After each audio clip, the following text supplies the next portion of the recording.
Spoštovani gledalci in spoštovane gledalke, dober večer. Upam, da v večini prijetno preživljate zimske počitniške dni in da se ob četrtkih zvečer radi vračate v našo družbo.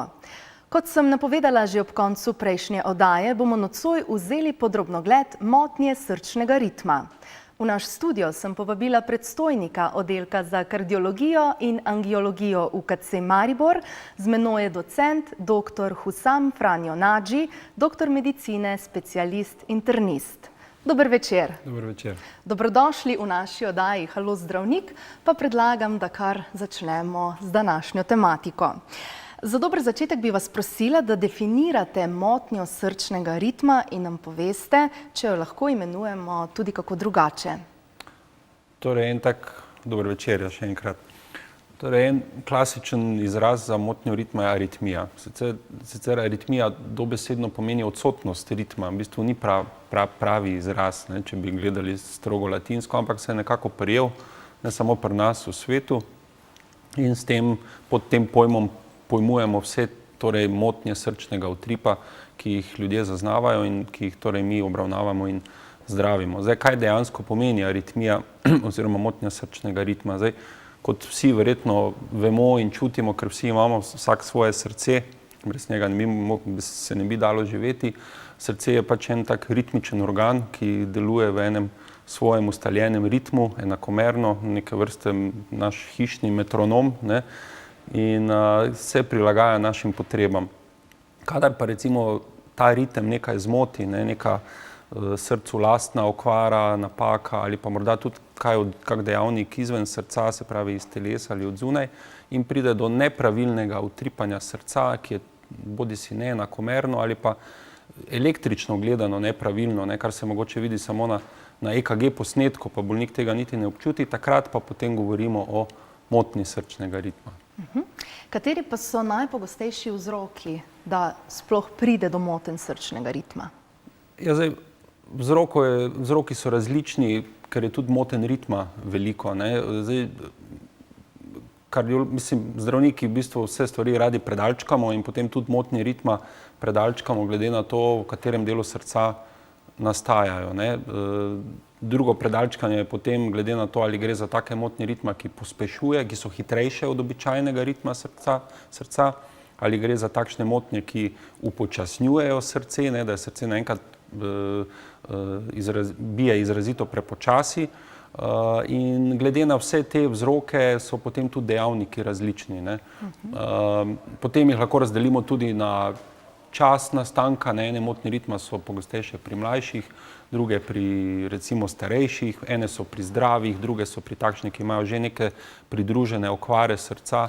Tako da težko je zdaj vse vzroke našteti, je verjetno boljše najprej ugotoviti, za kakšno motnjo ritma gre, pa potem razmišljati o vzrokih. Ja. Tako, mislim, da ne bo nič narobe, če morda omeniva, koliko je tisti normalen srčni utrip človeka v mirovanju.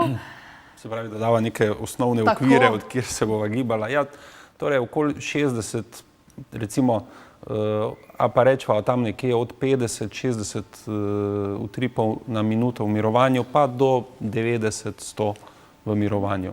Ali se normalen srčni utrip otrok, odraslih in starostnikov nekako razlikuje? Torej, pri otrocih je utrip hitrejši, tudi te fiziološke meje so drugačne.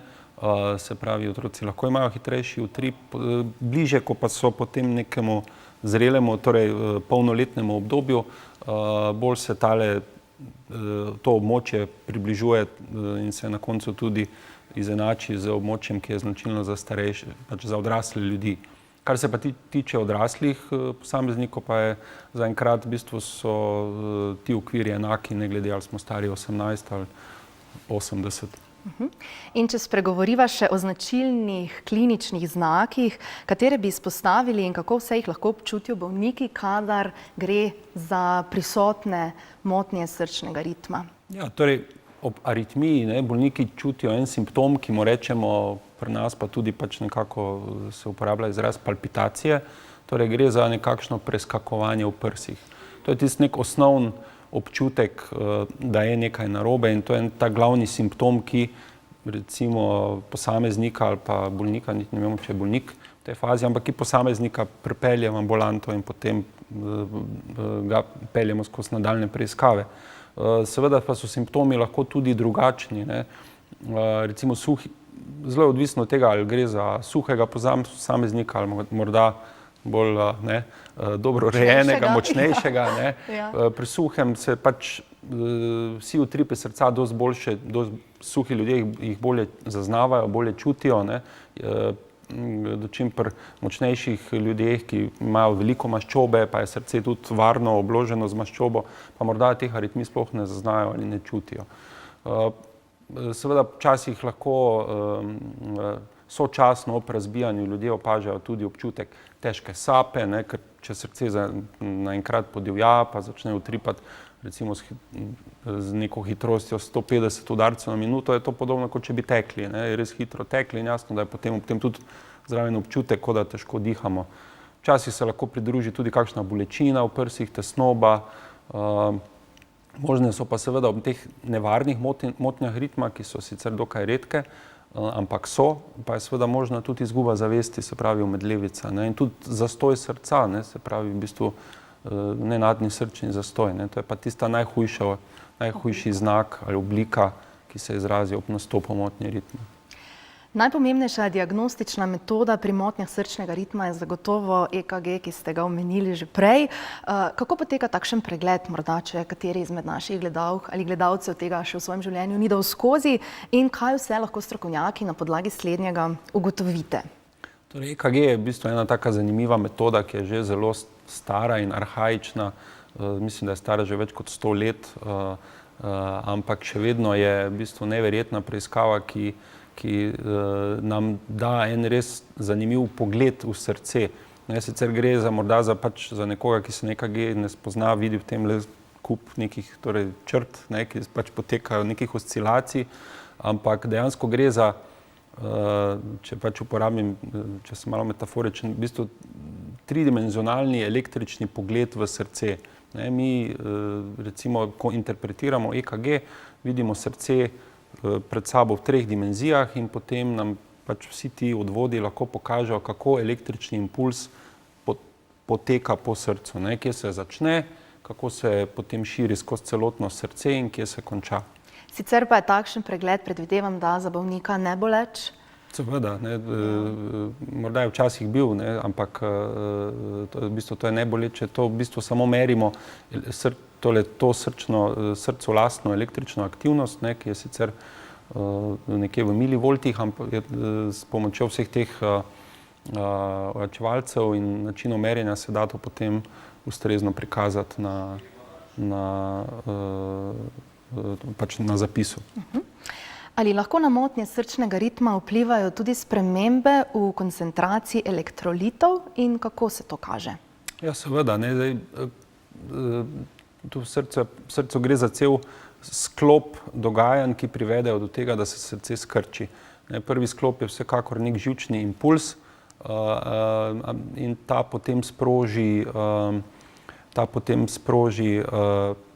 ravno pretakanje elektrolitov preko stene tako živčnih celic v srcu kot mišičnih celic. To potem sproži krčenje teh mišic in tako pride do skrčenja določenih delov, ne. Obenem mora srce poskrbeti za to, da se ta impuls širi naprej po srcu, ne, torej iz predvorov v prekate, ne, in tudi zato, da se najprej skrčijo predvori in nato prekati. Zdaj, kakršnekoli motnje v elektrolitih, ne, posebej teh, ki se pretakajo čez celično steno, ne, torej natrij, kalij, pa tudi kalcij, ne, ki je sicer bolj pomemben pri samem krčenju, lahko privedejo do tega, da pač to širjenje impulza ne poteka tako, kot bi moralo, in lahko to privede dejansko do tega, da ne pride do utripa ali pa da pride do nekih nevarnih, prehitrih ali pa nenevarnih utripov. Od elektrolitov pa morda še k temu, če lahko, kako in v kolikšni meri na ritem srca vplivajo tudi hormoni ščitnice? Ja, tudi hormoni ščitnice lahko vplivajo, nekako stimulirajo srce, lahko pride do povečane so neke vrste tudi stresni hormoni in srce je pač, vsi ti srčni centri so zelo občutljivi ne samo na živčne, ampak tudi na hormonske impulze, ki jih dobijo iz telesa, torej na adrenalin, ne, in tudi ščitnične hormone, recimo tiroksin. In na ta način lahko recimo ob pretiranem izločanju teh hormonov, recimo ščitnica, ko ste omenila, pa tudi nadledvična žleza, ne, kjer se v glavnem izloča recimo sploh tak, ki je za srce pomemben adrenalin, pripelje do tega, da srce začne premočno biti, pretirano, prehitro in seveda se lahko pojavijo ta preskakovanja. In tudi obratno, če je teh hormonov premalo, ne, sploh tudi za ščitnico, kar je značilno, lahko pride do pešanja srca, ne, srce se naenkrat krči prepočasi, premalo tako vse da je nekako povezano, ne? To je vse zelo povezano. Ja. Tako, naša oddaja Halo zdravnik tudi tokrat seveda poteka v živo, zato nas lahko pokličete na telefonsko številko 02 620 3737 in mojemu nocojšnjemu gostu zastavite kakšno vprašanje na temo motenj srčnega ritma. Mene pa na tem mestu zanima tudi to, ali lahko na motnje srčnega ritma vplivajo tudi kakšna zdravila, mora biti kot stranski učinek ali kaj podobnega? Ja, seveda, torej v preteklosti, zdaj moram reči, da teh zdravil je vedno manj, v preteklosti so bila določena predvsem psihiatrična zdravila, ki so imela stranske učinke, da so dejansko vplivala ravno na pretakanje teh elektrolitov čez kanale teh srčnih mišicah, celicah srčne mišice in je lahko prihajalo do motenj. Zdaj teh zdravil v glavnem je zdaj vedno manj, tako da večinoma so to zdravila, ki jih dejansko tudi uporabljamo za zdravljenje aritmij. Zdaj pri drugih zdravilih pa, se pravi, drugih zdravil pa dejansko ni več toliko posebej takšnih, ki bi pomembno lahko vplivala na delovanje srca. So pa in je seveda pač med stranskimi učinki seveda to potem tudi recimo opisano ali navedeno. Ja, moram priznati, da sem bila kar presenečena, ko sem videla, koliko različnih motenj srčnega ritma pravzaprav obstaja. Vseh vsekakor ne moremo metati v isti koš, pa če se strinjate, bi se določenih malce bolj podrobno dotaknila oziroma jih omenila, da tudi naši gledalci in gledalke ugotovijo, da jih je kar velik nabor. Pa če začneva s sinusno tahikardijo, kaj je zanjo značilno? Torej, sinusna tahikardija dejansko ni motnja ritma. To je izraz pomeni samo to, da gre za pospešen, normalen srčni utrip. Ker beseda sinusna pomeni, da izvira impuls iz sinusnega vozla in sinusni vozel je tisti primarni srčni spodbojevalnik, pacemaker, recimo, ki ga ima vsak, ne, ki daje srcu ritem. In zdaj ob nekem dejavniku, kot je stres ali pa napor,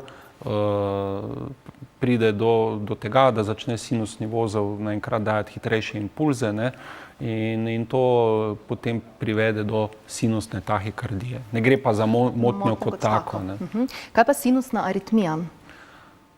Sinusna aritmija je pa v bistvu, to je en tak pojem, ko recimo sinusni vozel, ta, o katerem smo zdaj govorila, ne daje teh impulzov povsem ritmično, ampak jih daje malo aritmično, včasih je to tudi odvisno od dihanja, recimo, da jih je ob vdihu malo manj, pa potem malo več, ne. To je značilno bolj za mlade, ampak to niti ni bolezensko. Kaj pa bolezen ritmovnika oziroma sinusnega vozla? No, to pa je zdaj... To pa je motnja. Tako, zdaj pa to pa je bolezensko stanje tega vozliča, ne, ki se nahaja v desnem predvoru in večinoma se kaže tako, da pač neha delovati.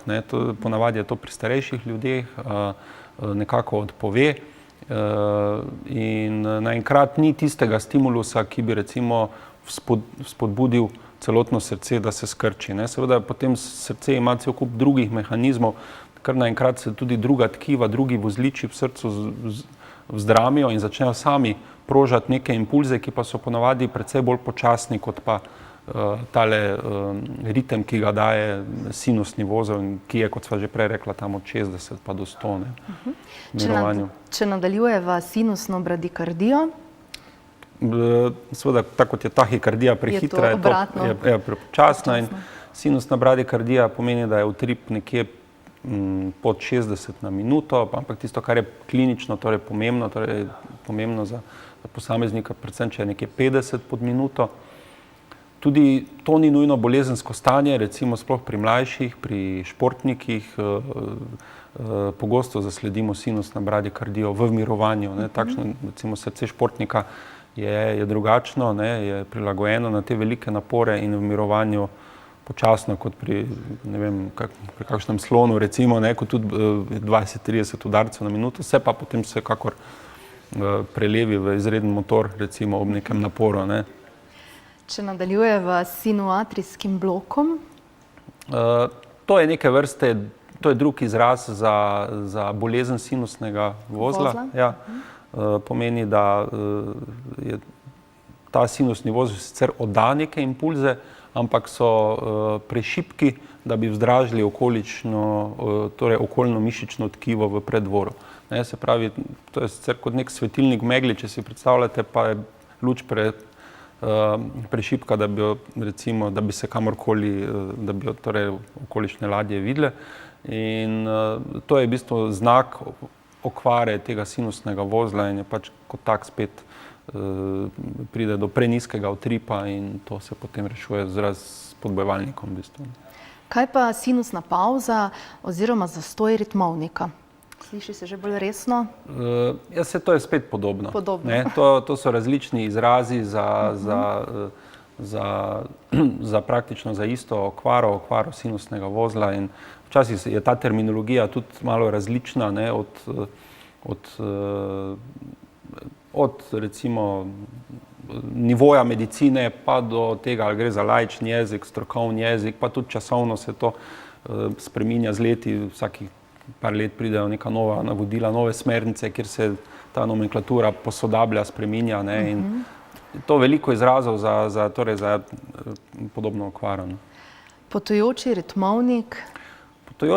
Ja, to recimo včasih se lahko zgodi, da namesto tega sinusnega vozla, da se naenkrat v preddvorih pojavijo neki druge točke, ki pač začnejo same oddajati nek stimulus, ki potem sproža utrip. Morda se to tudi zgodi, je to tudi znak neke predstopnje okvare sinusnega vozla, recimo sinusni vozel naenkrat ne oddaja impulzov, pa se potem nekje drugje v preddvorih pojavijo torej neka žarišča aktivnosti, ki sprožajo utrip. Zdaj, tega bolnik niti ne zazna. Mi ta potujoči ritmovnik vidimo samo na EKG posnetku, ker naenkrat na EKG-ju vidimo, da pa se impuls ni začel v desnem preddvoru, tako kot je običajno, ampak morda kje drugje, v levem preddvoru ali pa v drugem delu desnega preddvora. Velikokrat se to vidi tudi ponoči, kar pa ni nujno bolezensko. Je lahko, recimo, ti bolniki imajo včasih nameščen 24-urni EKG, to je ena taka osnovna preiskava oziroma Holter, osnovna preiskava za preučevanje motenj ritma tekom 24 ur in v nočnih urah je velikokrat so prisotne te razne sinusne pavze, sinusne bradikardije, potem, da se ti neki druga žarišča v srcu spostavijo, ampak ponoči je to vse nekako dovoljeno, ker tudi srce ponoči počiva in smo dosti bolj pozorni na spremembe, ki se pojavljajo čez dan. Tako, mi pa smo že prejeli prvi klic naših gledalcev. Dober večer komu? Dober večer. Pozdravljeni. Tu Olga pri aparatu Lamut. Mene pa zanima, dobila sem diagnozo popuščanje srca, pa tudi sporedno astmo. Aha. Morda kakšno specifično vprašanje glede vaših težav? Ja, to neenakomerno bitje srca, pa to so kar precejšnje težave, Zdaj sem malo umirila tole astmo z Alveskom, ampak ko počivam, še vedno mi srce, kako bi rekla, nemirno bije oziroma mi močno razbija, pa se pravi, tudi spanca ni, potem ne. Se veste, če je motor prižgan, je nekaj v delovanju. Seveda, no, dobro, hvala, se mora biti po noči prižgan, ne. Res pa je, da ob srčnem popuščanju, kot ste navedla, so pogosto prisotne motnje ritma, lahko so to tudi neke vrste kronične motnje ritma. Veliko bolnikov ima atrijsko fibrilacijo, ki je ena taka najpogostejša motnja ritma, ki se pojavlja ob srčnem popuščanju, in pri tej motnji ritma gre v bistvu za neenakomerno bitje. Zdaj ne vem, če je to pri vas, ampak vsekakor je ob tem možno, torej je značilno, da srce bije neenakomerno in potem bolniki to zaznajo in čutijo, ne. Seveda takrat poskušamo ali to motnjo ritma prekiniti, ali pa jo vse zdravili nekako umiriti, da ne povzroča teh simptomov, o katerih ste govorila. Možne so tudi prekatne motnje ritma, torej motnje ritma, ki nastanejo v prekatih, torej v teh delih srca, ki so pač pomembni za pošiljanje krvi po telesu, ampak se pravim, tukaj bi pa že potreboval več podatkov. Tako, hvala lepa za vprašanje in tudi seveda vam za odgovor. Mi dva še vedno naštevava oziroma se dotikamo vseh teh pojmov, ki so nekako povezani z motnjami srčnega ritma, pa če se morda dotakneva še nadprekatnih prezgodnjih utripov. Je to pogosto? Ja, seveda, to je zelo pogosto. Mladi ljudje imajo, v bistvu jih imamo vsi, tako da je morda tudi to del zdravega delovanja srca. Zdaj, kot sem že na začetku dejal, motnje ritma lahko delimo na različne načine, pa jih zdaj, kot se že sama začela, jih bova delila na torej nadprekatne pa prekatne. Tako. Nadprekatne so te, ki pač, morda bi bil bolj primeren izraz, preddvorne motnje ritma, ker nastajajo v preddvorih, se pravi nadprekati. Srce je vedno schematično prikazano, da so preddvori zgoraj, prekati pa spodaj. Sicer v telesu je to malo drugače, so bolj preddvori zadaj, prekati pa spredaj, ampak dobro, morda to ni zdaj toliko pomembno. Skratka, gre za motnje ritma, ki nastajajo v obeh preddvorih, torej v desnem in v levem. Tudi ta ritmovnik, torej sinusni vozel, je v preddvoru in gre ponavadi za neke, torej obstaja več različnih, zdaj omenila ste, mislim, da samo prezgodnje utripe. Ja. Saj se bova potem dotaknila še ostalih, zdaj pa bova spet prejela en telefonski klic. Dober večer. Dober večer. Pozdravljeni, izvolite. Marjan na tej strani. Mene pa zanima, jaz že imam tam okrog 7-8 let motnje srčnega ritma občasno. Tam mogoče na 2 meseca se enkrat zgodi, ampak to v spanju, tam zjutraj od 4 do 6 nekje. In pol sem šel k enemu kardiologu, je rekel, vse v redu, ultrazvok, EKG. Za par let sem šel k drugemu, je rekel tudi, vse v redu, to je bilo nazadnje pred 3 leti. Pol pa sem mu rekel, ker mi prvi ni hotel dati, sem rekel, če lahko dobim kakšna zdravila, da mi to prekine, ker je takšen napad pride. Pol pa rekel, ne bom vam nič dal, ker nič ni narobe. Ta drugi kardiolog pa mi je dal pol po moji prošnji, ritmonorm, ampak včasih tudi ta aritmija mine sama, po kakšni uri pa pol, ali pa s tistim kihanjem, ko mi je pokazal eno vajo, No, moram kihniti, zapreti nos, si držati, napolniti usta pa izdahniti. Tisto mi je dosti pomagalo. Moram pa reči, da hodim tudi v hribe, dobenih problemov nimam s srcem, da bi bil zadihan, imam kar dosti kondicije, ampak pol mi je pa rekla moja zdravnica, naj grem enkrat ob tem napadu na EKG, da bojo ugotovili, za kakšno aritmijo gre.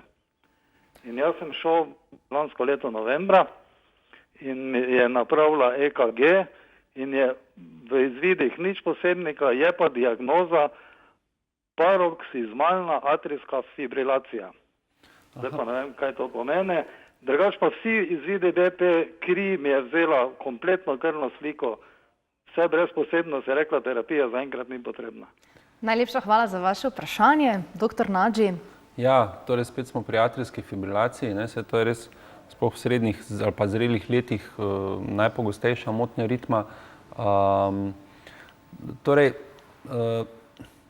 dejansko veljajo ti splošni napotki, da ob neki aritmiji, ki jo pač bolnik zazna, da priporočamo da takrat čim prej obišče dežurno ambulanto ali pa svojega zdravnika, da se mu posname EKG. Obstajajo celo nekakšni pripomočki, ki se jih da v teh trgovinah z medicinskimi materiali najeti in si bolniki potem tudi sami doma, recimo, ko zaznajo aritmijo, si samo prislonijo to na prsni koš in si posnamejo EKG. Ker pri aritmijah je žal ta problem, da je to tako, kot da bi lovili ribe, ne veš nikoli, kdaj bo prijela, ne. Lahko jo lovimo recimo takoj, lahko pa včasih teden dni ni nič, mesec dni ni nič. In je to en tak smiseln napotek. Zdaj, kar se tiče zdravljenja na splošno, ne, tudi če se aritmij ne najde, je možno, da predpišemo zdravniki ali pa kardiologi določena recimo manj agresivna zdravila, ki bolniku nekako zmanjšajo te občutke teh palpitacij, recimo sploh v nočnih urah, ne, da potem nimajo toliko teh težav, teh motenj, da lažje spijo, da jih to ne zbuja.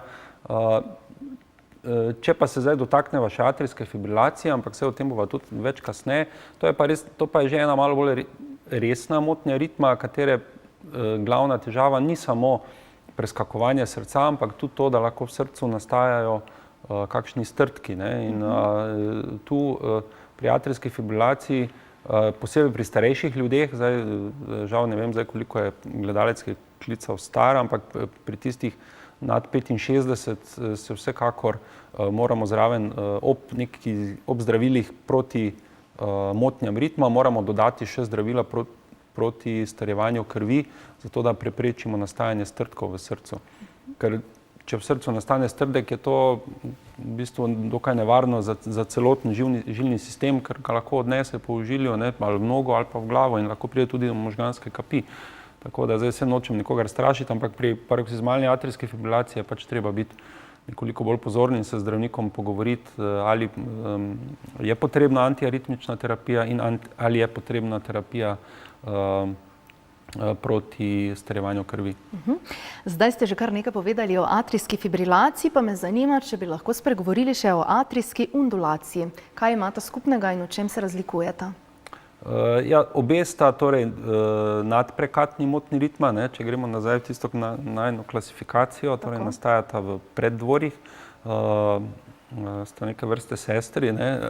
Atrijska undulacija nastaja v desnem preddvoru in je dokaj urejena motnja ritma, gre za kroženje impulza, ki se nekako, naredi se neka električna avtocesta, ki neprekinjeno kroži kot nek perpetuum mobile in bolniki je niti ne bi zaznali, če ne bi tudi hitreje spodbujala prekatov, ne. Ob atrijski undulaciji namreč lahko prekati se začnejo krčiti s hitrostjo tam 150 udarcev na minuto in seveda to pripelje bolnika potem k zdravniku. Pri atrijski fibrilaciji, ta pa nastaja v glavnem v levem preddvoru, pa gre za nekakšno bolj kaotično električno aktivnost, ki se potem razširi na oba preddvora se ob tem nehata krčiti in to je glavni problem tega, da nastajajo strdki, ne, ker dokler je krčljivost votlin prisotna, se kri kroži, čim pa votline stojijo, ne, in se kri v kakšnih žepkih ne cirkulira, pa pride do starjevanja, ne, ker kri je pač nagnjena k temu, da se starjuje. In atrijska fibrilacija je v bistvu sploh postaja en glavnih problemov sodobnega časa, ne, starejši kot so ljudje, tudi večje je, nekje 1-2% celotne svetovne populacije ne bi imelo atrijsko fibrilacijo, ne. To so ogromne številke, ne, tudi, se pravi, tudi pri nas je to, recimo, gremo v, ne vem, 10-20 tisoč Slovencev ali nekaj takega, ne, in kot rečeno, pa moramo tu ne zdravimo samo aritmije, torej teh občutkov nepravilnega bitja, ampak tudi tega, da strdki v srcu ne nastajajo.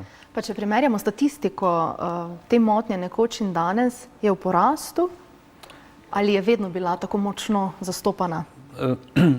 Zdaj je težko reči, ne, ker so tudi diagnostične metode boljše zdaj, kot so bile nekoč. Zagotovo. Populacija je starejša, verjetno je v porastu, zato ker ljudje vedno dlje živijo. Zavisi tudi od tega, ne? V preteklosti je bilo tudi veliko ljudi, ki so bili žrtev atrijske fibrilacije. Ponavadi ni bila spoznana, ljudje so zaznavali le nekoliko nereden utrip, in v bistvu prvi simptom, ki je takšnega človeka pripeljal v bolnišnico, je bila možganska kap. Ker je tisti strdek, ki je že v srcu nastal in ga je odneslo po ožilju ponavadi v možgane in je v bistvu šele ob kapi bilo ugotovljeno, ima pa atrijsko fibrilacijo, ki je dejansko vzrok za to. Tako, sprejeli bomo še en telefonski klic. Dober večer. Dober večer. Pozdravljeni. Jaz vas bi oba dva lepo pozdravila, pa me zanima, ker jaz imam pa preveliko razliko med zgornjim pa med spodnjim pritiskom. Imam na primer 128, 63, 80 skozi, zdaj me pa še to zanima. Danes sem bila na primer v Laškem, sem šla se malo v bazenu in so me prijeli taki krči, prvo v levi nogi, pa v desni, da sem mislila, da sem kar utopila, da ne mogla več stopiti na noge. Pa ne vem, to se mi je prvič zgodilo v vodi, da se mi je nekaj takega dogajalo. Imam pa veliko drugih zdravstvenih problemov še. Pa prosim za odgovor, pa lep večer, pa hvala lepa vam. Hvala tudi vam, lahko noč. Hvala za vprašanje. Zdaj bomo šli tudi malo na področje krvnega tlaka, vse spada k kardiologiji. Zdaj, ta razlika med zgornjim pa spodnjim krvnim tlakom ni nujno bolezenska. Sploh pri starejših ljudeh je dokaj značilna, zaradi togosti žilja imajo starejši ljudje že v osnovi nekoliko višji krvni tlak kot mlajši, ker so pač žile bolj toge, manj elastične in ob srčnem utripu tlak naenkrat, torej zgornji tlak je visok, ob koncu utripa pa pade na eno nizko vrednost. Tako da to nas niti ne skrbi toliko, če so te vrednosti v teh območjih, ki jih je gospa navedla. Ni to prav nič vznemirujočega. Pri starejših recimo nas skrbi, če je zgornji tlak nekje nad 150, 160, za spodnji tlak pa itak vedno velja, da je 90 tista meja, ki je potem zaskrbljujoča. Pri starejših je značilno, da je spodnji tlak ponavadi celo nižji. Zdaj, če pride morda do kakšne krvavitve, sepse, torej nekega dejavnika, ki povzroči padec tlaka, je pa recimo 40 tista vrednost spodnjega tlaka, ki je zaskrbljujoča. Morda še beseda o tistih krčih, verjetno bi težko pokomentirali. To pa je lahko cel kup nekih dejavnikov, ki... Pa tudi gospa je povedala, da ima še druge težave. In je lahko povezano s čim drugim. Tako, midva sva torej prej govorila predvsem o motnjah, ki se nekako začnejo v preddvorjih oziroma tam potekajo, pa če se zdaj dotakneva še tistih prekatnih. Prekatna tahikardija, prekatna fibrilacija. Prekatna fibrilacija, to je to je v bistvu zastoj srca. Prekatna fibrilacija, če se pri komu pojavi, pa začniva pri prekatni tahikardiji, ki je nekoliko bolj urejena, tako kot je undulacija, če greva prej nazaj. Pri atrijski. K preddvornim, atrijska undulacija nekoliko bolj urejena oblika te aritmije, v preddvorjih atrijska fibrilacija pa neurejena, kaotična, se pravi električna nevihta po domače, je podobno prekatih. Ko imamo prekatno tahikardijo, pride naenkrat do neke urejene, hitre aktivnosti v prekatih. Zdaj, zakaj do tega pride? Vzroki so lahko zelo različni. Lahko se spet pojavi kakšno žarišče, ki je v prekatih, ki začne naenkrat samo od sebe, torej prožati nek impuls, ki je seveda hiter, in prekati se potem temu ustrezno odzovejo in se začnejo hitro krčiti, pač so spodbujeni k temu. Pri prekatni tahikardiji so simptomi lahko povsem različni, lahko samo od tega, če je srce v osnovi sicer strukturno zdravo, da posameznik začuti hitro utripanje in šele potem mi na EKG posnetku vidimo, gre za prekatno tahikardijo, nastaja v prekatih. In nekatere od teh prekatnih tahikardij niso tako nevarne, sploh pri mlajših, recimo, če je srce v osnovi nekako zdravo, da ni strukturno spremenjeno, deformirano. Lahko so pa tudi nevarne. Prekatna fibrilacija. Pa mogoče, če prekatno fibrilacijo prihraniva za nekaj trenutkov kasneje, pa na hitro sprejmemo še en telefonski klic. Dober večer. Dober večer, se opravičujem, prej sem klical Marjana na tej strani. Pozdravljeni. Veste, kaj me zanima, ali je to 100% diagnoza glede EKG-ja za to atrijsko fibrilacijo mojo ali ni? Ker jaz imam, na primer, vse izvide super, z rekreacijo se ukvarjam, jaz nimam dobenih srčnih težav. Zato me zanima, če je zdaj to 100% ali moram iti do kardiologa, da še ono gotovi. Hvala. Tako, hvala.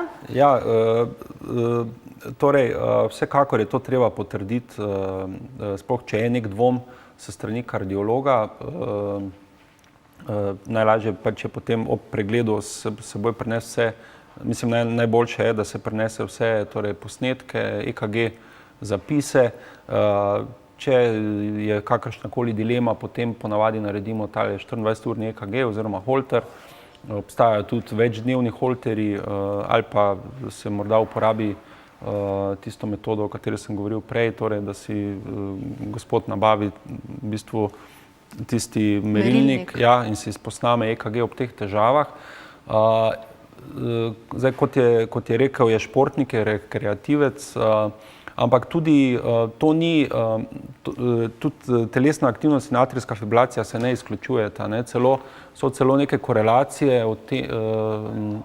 da imajo ti vzdržljivostni športniki, sploh profesionalci, recimo kakšni kolesarji, v starejših letih nekoliko več atrijske fibrilacije, kot pa tisti, ki se s tem ne ukvarjajo. Verjetno vseeno neke določene aktivnosti, sploh če so pretirane, lahko privedejo do nekih drobnih sprememb v strukturi tkiva obeh predvorov, ki so dovolj, da prične prihajati do teh napadov atrijske fibrilacije. Ker za atrijsko fibrilacijo je značilno, da se v prvih fazah začne, torej se pojavi naenkrat, lahko traja zelo kratko, od par sekund, pa mogoče potem kasneje do par minut in šele tekom bolezni in se potem spontano prekine, sama prekinja.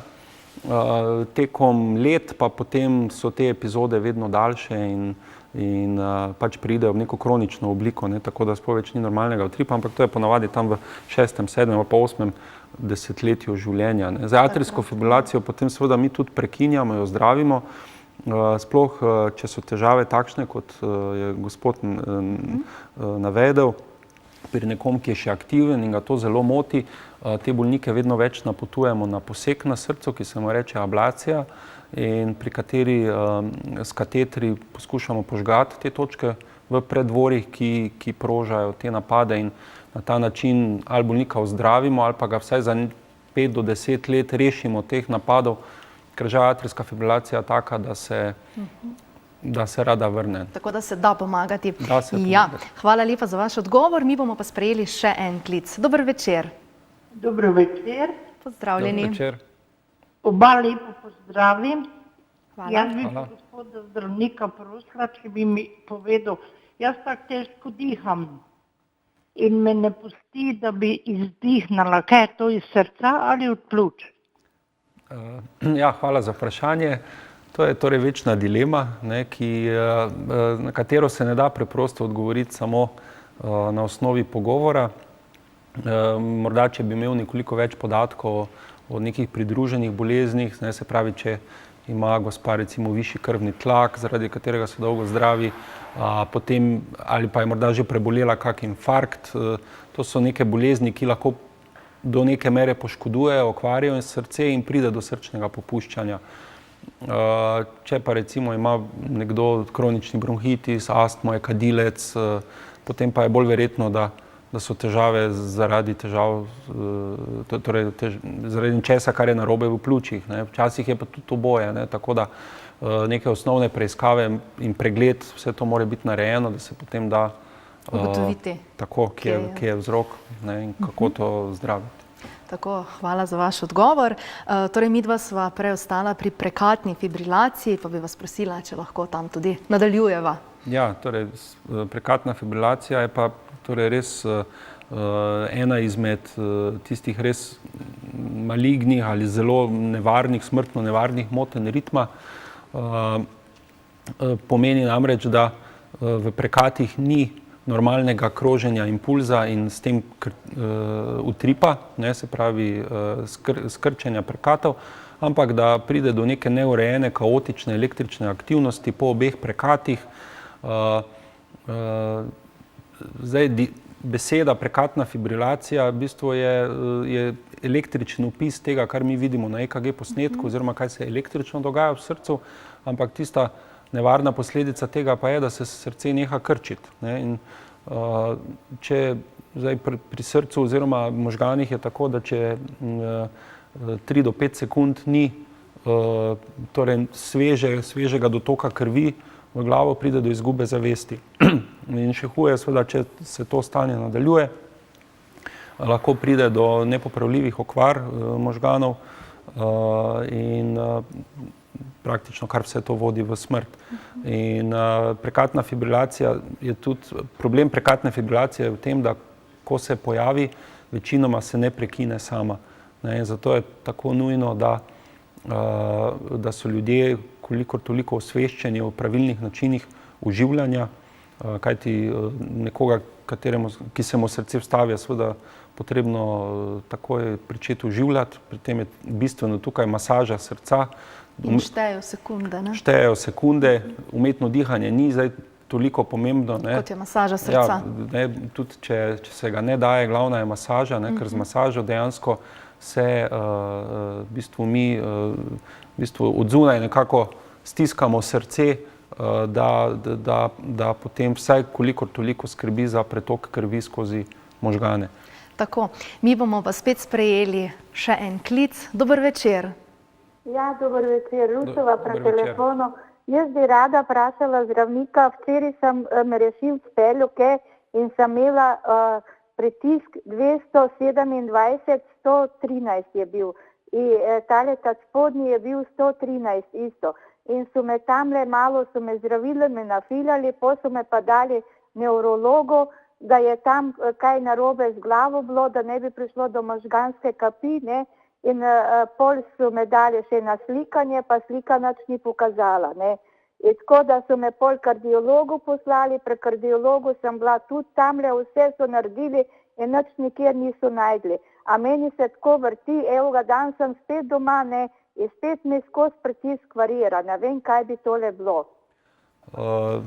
Ja, no, dobro, spet se malo vračamo na krvnemu tlaku, ne, ker pač je najpogostejša bolezen in dejansko pesti ogromno ljudi.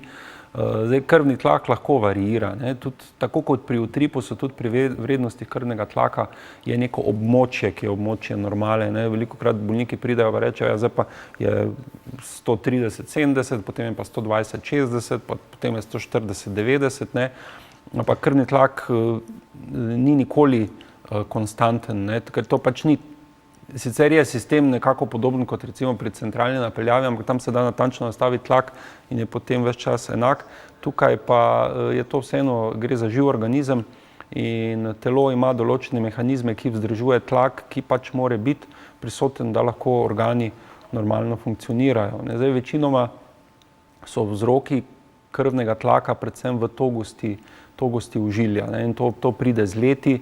Je pogostejše torej pri starejših, pogostejše pri kadilcih, pri prekomerno prehranjenih, tudi mogoče pri diabetikih.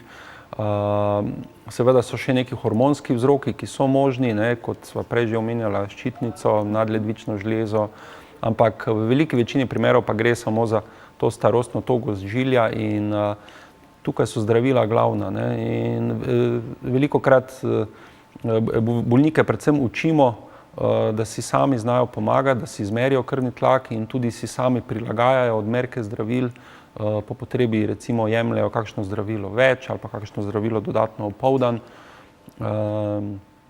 Najpomembnejše za nekako dolgoročno uravnavanje in vzdrževanje krvnega tlaka pa je to, da skrbimo, da imamo čim bolj normalno telesno težo in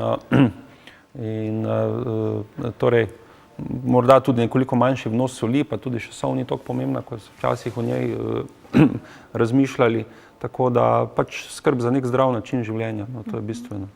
Hvala lepa. Če omeniva morda še prekatne bloke, kdaj nastanejo in kaj je zanje značilno? Ja, torej, zdaj prej sva bila v teh hitrih motnjah ritma, tahikardnih, no mogoče bi sem še pri prekatni fibrilaciji dodala, da je fino vedeti, pač kje so ti avtomatski defibrilatorji, ki jih je v Sloveniji vedno več, torej z oznako AED, torej gre za avtomatski eksterni, torej zunanji defibrilator. Torej, če imamo bolnika, ki se zgrudi pred nami, pa mogoče vemo, kje je tak defibrilator, ti delujejo zelo preprosto, ne samo nalepijo se elektrode na bolnika, na elektrodah je že označeno, na katero mesto, na prstnem košu je treba nalepiti, samo zažene, se stisne start in aparat naredi vse sam, če zazna prekatno fibrilacijo, ga tudi sam strese, v bistvu kot z nekakšnim elektrošokom in ga defibrilira. Zato je pomembno, da mimoidoči oziroma tisti, ki nudi pomoč, v tem trenutku verjetno stopi stran. Ja, seveda, se aparat tudi opozori, vsi stran, ker je pač to je nek električni šok, ker če tak aparat strese nekoga, ki nima fibrilacije, mu lahko sproži fibrilacijo, tako da vsekakor ni dobro se dotikati ne bolnika, ne teh elektrod takrat, ampak če pa so na voljo, pa je to le potrebno uporabiti čim prej. Kar se pa tiče zdaj, če greva na... Mogoče samo še glede masaže srca, pred in po, pa z njo vsekakor nadaljevati in čim prej poklicati tudi nujno medicinsko pomoč, številko 112. 112. Obstaja en zelo lušen filmček na YouTubu, slovenski, mislim, da je Car oživlja. Priporočam, da si jih vsi ogledajo, zato ker res na en duhovit, ampak vseeno zelo nazoren način kaže, kako je treba pristopiti k nekomu, ki pade skupaj, ki ima motnjo ritma, torej, ki se mu srce vstavi, kako ga oživljati. In seveda, zdaj po defibrilaciji, recimo, če je bila uspešna, moramo to vedno preveriti. In to preverimo tako, da preverimo, ali ima oseba, recimo, ki je neodzivna, ali ima utrip.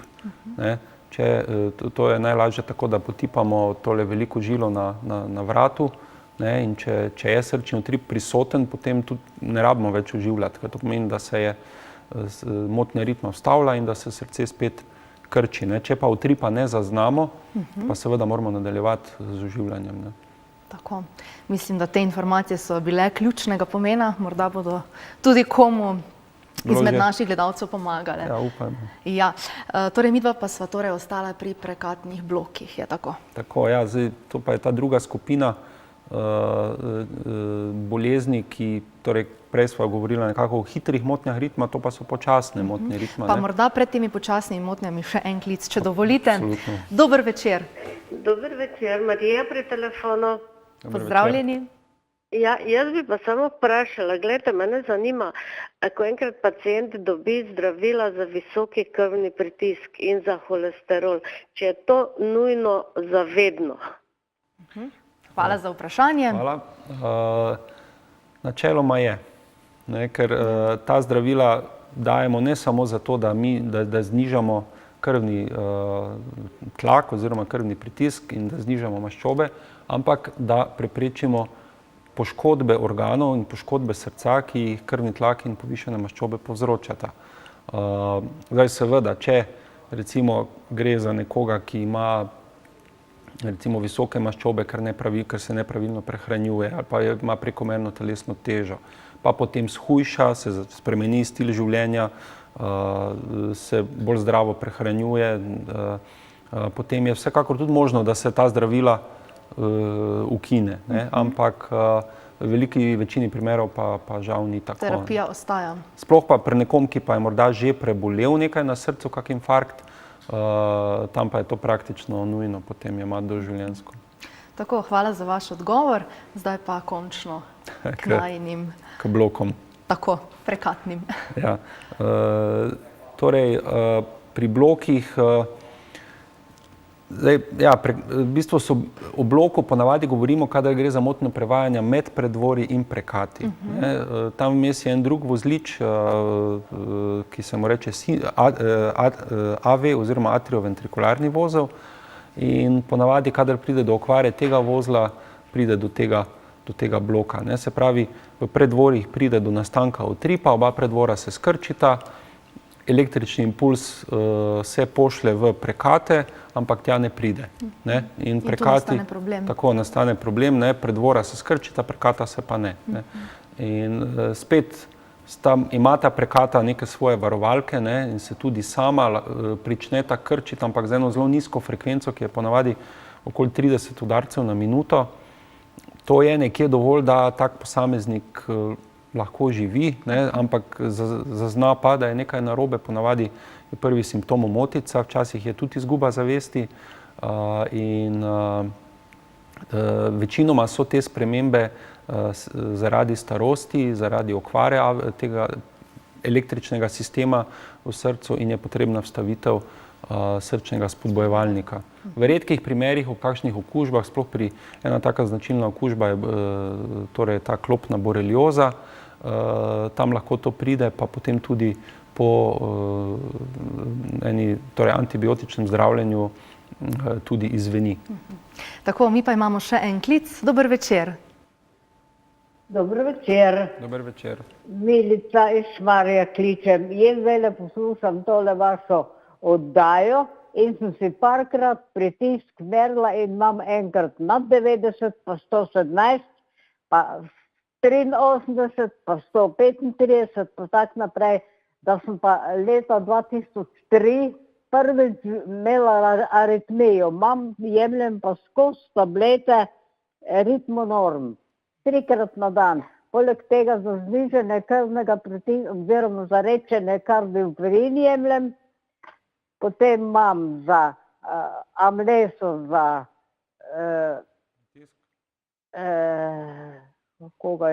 kaj je to? Za pritisk, za krvni tlak. Za krvni tlak, ja, potem imam pa Krestor tudi proti za holesterol. Holesterol, ja.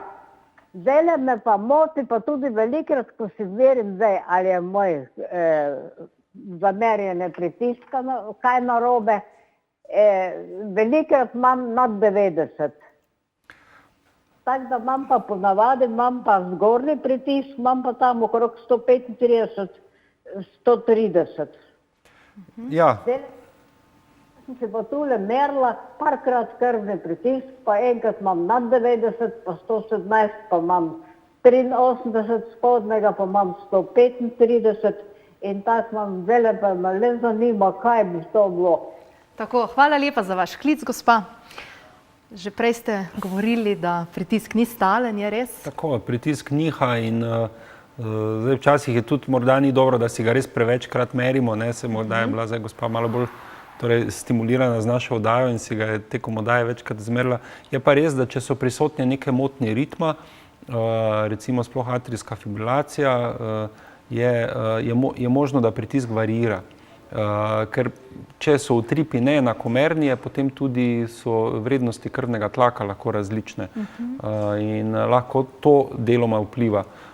Tako da najlažje si je pri teh vrednosti krvnega tlaka, nič od tega ni alarmantno, najbolje pa je imeti nekakšno tabelo in si krvni tlak recimo enakomerno zapisovati zjutraj, opoldne, zvečer, recimo ob enakih časovnih intervalih vsak dan in potem to primerjati in tudi predložiti zdravniku in bo najlažje na ta način potem nekako vam prilagodil terapijo. Recimo, ali je morda smiselno kakšen odmerek povišati zvečer, pa kakšen odmerek zmanjšati zjutraj, vzeti kaj dodatno opoldne ali kaj takega.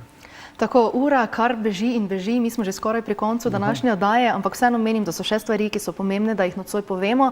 Morda še kakšna beseda o zdravljenju motenj srčnega ritma, že prej ste omenili tudi spodbojevalnike, ki jih nekako operativno ustavljate bolnikom, je res?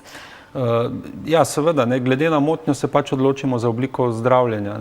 Možnosti je veliko in vsakim bolnikom posebej se nekako dogovorimo, katera oblika zdravljenja bi bila za najprimernejša, najugodnejša. Tu je pač treba upoštevati vse dejavnike, se pravi starost bolnika, nevarnost aritmije, življenjski stil, aktivnost in pridružene bolezni. Možnosti je veliko, torej od tega, da pač motnje ritma opazujemo. Nekateri ljudje se bojijo zdravil, imajo stranske učinke, pač vsa zdravila imajo stranske učinke. Nekateri potem le jemljajo zdravila, lahko jih jemljajo redno, lahko jih jemljajo le ob nastopu aritmije, se pravi, da jo imajo pač tabletko vedno pri sebi, pa jo vzamejo, ko začutijo razbijanje. Potem so pa tudi ti posegi, ki jih torej tudi izvajamo, tako v kliničnem centru v Mariboru, kot tudi v Ljubljani. Tukaj poiščemo torej z posebnimi katetri ali sondami, torej gremo do srca preko ožilja, si lahko te motnje ritma tudi nekako prikažemo, narišemo trodimenzionalno ali pa samo klasično pod rentgenom in s pomočjo EKG poiščemo te točke, jih lahko tudi požgemo. Določene motnje ritma so take, da se da praktično 100% ozdraviti s temi posegi, določene v manjši meri, sploh atrijska fibrilacija, uspešnost teh posegov, ki je v zadnjih letih zelo porastel pri nas in svetu, je pač okoli 60 do 70%, več žal ni. In tako. Po drugi strani pa pri tistih, ki imajo, torej recimo, pri katerih je nevarnost, da bi imeli kakšno prekatno tahikardijo ali fibrilacijo, tem se da vstaviti tudi podkožni defibrilator, torej ne tak zunanji, kot je kjer recimo v Evroparku, ampak tudi takšen, ki je v bistvu se ga vstavi bolniku pod kožo in ga ima vse življenje pri sebi. Za te se pač odločimo takrat, ko te zelo nevarne motnje ritma pač žal najdemo in so potem tudi življenjsko odvisni od teh aparatov. Kar se pa tiče teh blokov, prepočasnih motenj ritma, bolezni sinusnega vozla in tako naprej, tu pa pridejo navadni spodbujevalniki poštev, ki se tudi vstavljajo pod kožo, pa zdaj tudi že razvijajo nove metode, ki se jih vstavi direktno v srce in tako. Tu je prihodnost zanimiva. Medicina gre vsekakor naprej. Morda še beseda o pomenu zgodnjega odkrivanja, prepoznavanja motenj srčnega ritma. Je pomembno, da to prepoznamo čim prej? Ja, je pomembno zato, ker da ugotovimo, za kakšno motnjo ritma dejansko gre. Se potem lahko posameznika tudi pomirimo, pa rečemo, ne gre za nevarne motnje ritma, pač so, ampak malo preskakuje srce, morda je treba kakšno tableto vzeti, ni pa zdaj to nekaj življenjsko pomembnega. Lahko pa gre za nevarne in ravno te nevarne poskušamo izluščiti in jih potem ustrezno in pravočasno zdraviti, da ni prepozno. Tako. Doktor Nadži, jaz se vam najlepše zahvaljujem za vaš čas, za vso znanje in prijaznost, ki ste jo podelili z našimi gledalci, pa upam, da še kdaj na katero izmed drugih tem srčno-žilnih bolezni. Hvala lepa. Tako, spremljali ste oddajo Halo zdravnik, v kateri smo se nocoj posvetili motnjam srčnega ritma. V studiu sem gostila docenta dr. Franja Nadžija, doktorja medicine, specialista kardiologa. V našo družbo pa vas vabim tudi prihodnji četrtek ob 21. ko se bomo posvetili celiakiji, govorili pa bomo tudi o boleznih prebavil pri otrocih in kako ravnati v primeru tujkov. Na klepet bom povabila asistenta dr. Jerneja Dolinška, doktorja medicine, specialista pediatrije iz UKC Maribor. Želim vam, da bo ta pustni konec tedna še posebej vesel in zdrav, pa tudi malo norčav. Srečno!